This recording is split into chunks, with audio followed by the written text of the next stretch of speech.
The Old West, or Wild West, was an era that shaped the collective imagination, blending reality with legends. Between the 19th century and the early 20th century, this period of territorial expansion in the United States generated fascinating stories that still fuel the entertainment industry today. Subscribe to the channel and stay with us as we dive into 25 spine-chilling stories that you've probably never heard before. Number 1. George Big Nose Parrott, a famous outlaw of the Old West, met a fate as macabre as his reputation. After being hanged by a mob in 1881, his body was handed over to John Eugene Osborne, a politician and doctor from Wyoming. Osborne used Parrott's skin to make a pair of boots, which he wore on the day he took office as the state governor. Additionally, the skin was used to craft a briefcase, cementing the criminal's dark legacy. George Parrott's skull didn't have a less eccentric fate. Cut in half, it served as an ashtray, doorstop, and even a pencil holder for Lillian Held, Wyoming's first doctor. The weirdness didn't stop there. Osborne and his colleague, Thomas Mackey, used Parrott's body to investigate possible clues in his brain about criminal behavior. Number 2.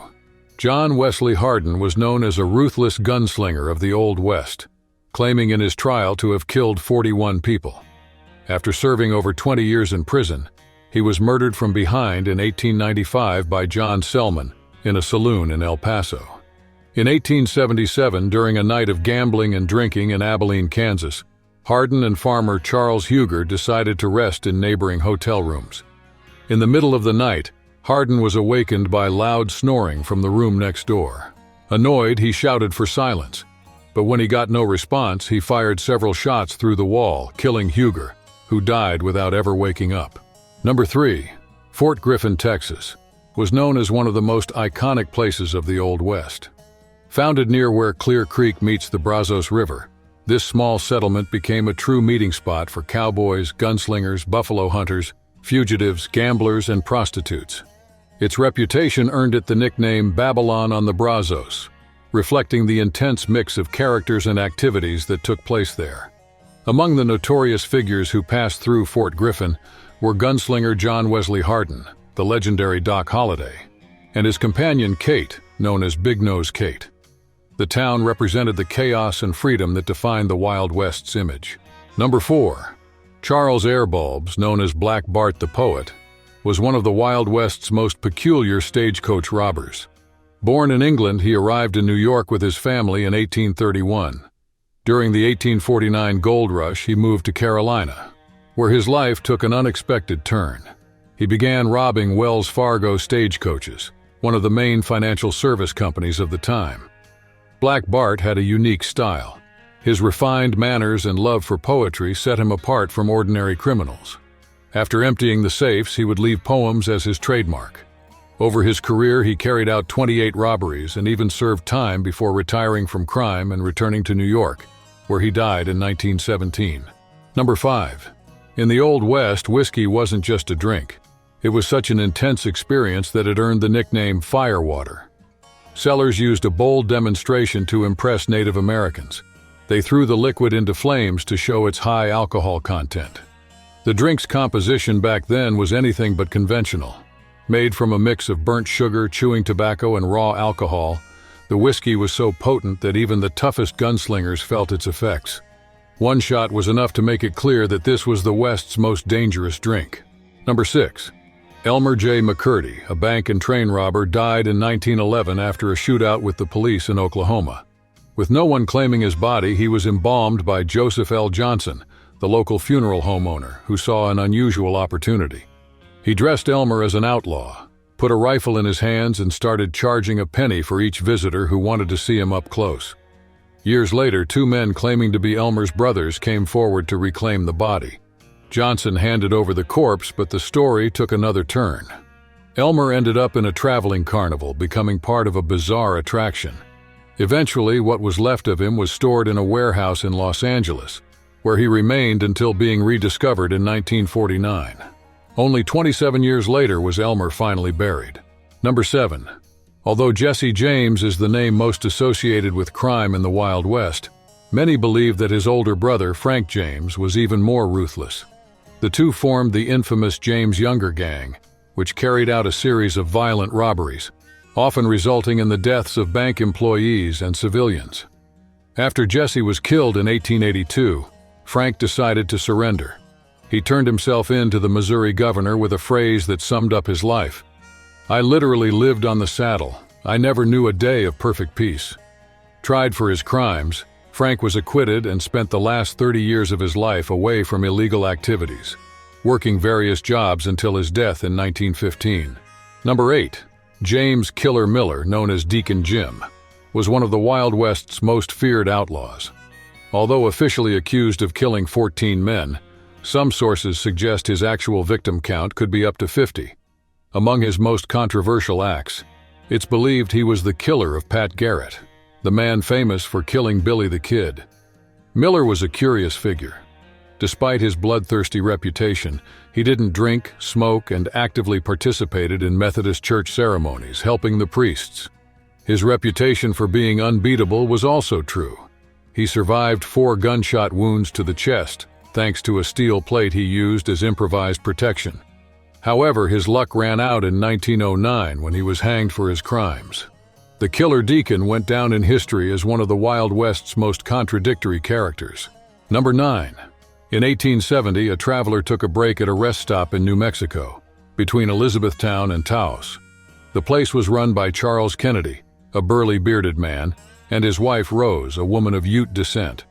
The couple had a 5-year-old son who, upon seeing the traveler, revealed something disturbing. His father was a murderer and planned to kill him. The child's prophecy soon came true. Kennedy shot the traveler, and to cover up the crime, he also killed his own son for tipping him off. Throughout his criminal life, Charles Kennedy eliminated everyone who passed by his cabin to steal their belongings, leaving a trail of deaths in the Old West. Number 10. The Benders, known as the Bloody Benders, were a family consisting of John Bender, his wife Elvira, their daughter Katie, and their son John Jr. They ran an inn in Kansas during the 1870s. During this time, reports of unexplained disappearances began to worry the local residents, who decided to organize a search. Although there were rumors that the family practiced witchcraft, there was no concrete evidence linking them to the disappearances. That changed when neighbors arrived at the inn and discovered several bodies buried in the basement. Shortly after, the Benders were found dead, except for Katie, who died in a fire. The story of this family remains one of the darkest cases of the Old West. Number 11. In the Old West, card players took precautions to ensure their safety. It was common to sit with their backs to the wall, having a clear view of the entrance to avoid surprise attacks or approaching enemies.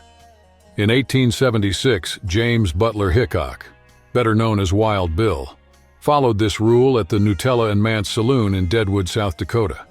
Sitting facing the main entrance, he seemed secure. However, Jack McCall, a vengeful adversary, sneaked in through the back door and shot Hickok in the head, ending the life of one of the Wild West's most famous gunslingers. Number 12. Mary Catherine Harney, better known as Big Nose Kate because of her prominent nose, had a life full of twists and turns. Born into a wealthy family, she lost her parents at a young age and was raised in an adoptive home.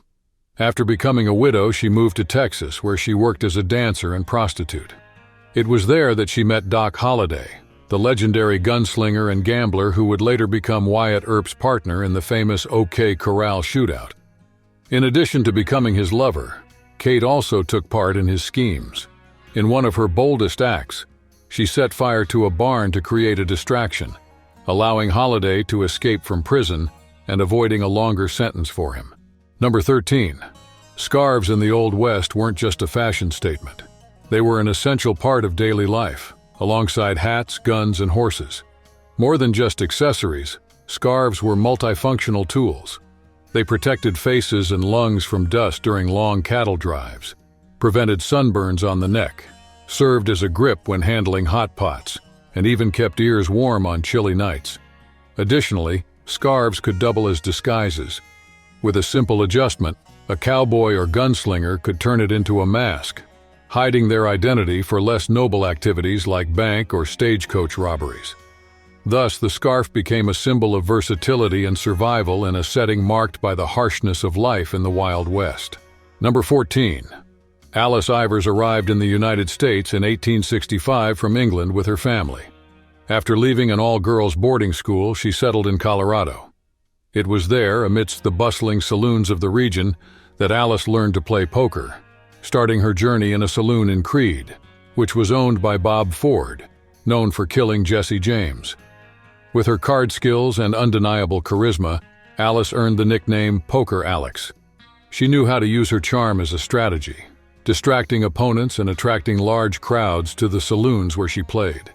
Her reputation skyrocketed when she managed to win $6,000 in a single night, a staggering amount for the time. However, her story took a tragic turn in 1910, when Alice killed a soldier in one of her own saloons. The incident landed her in prison, dramatically ending the career of a figure who had left a mark on the saloons of the Old West.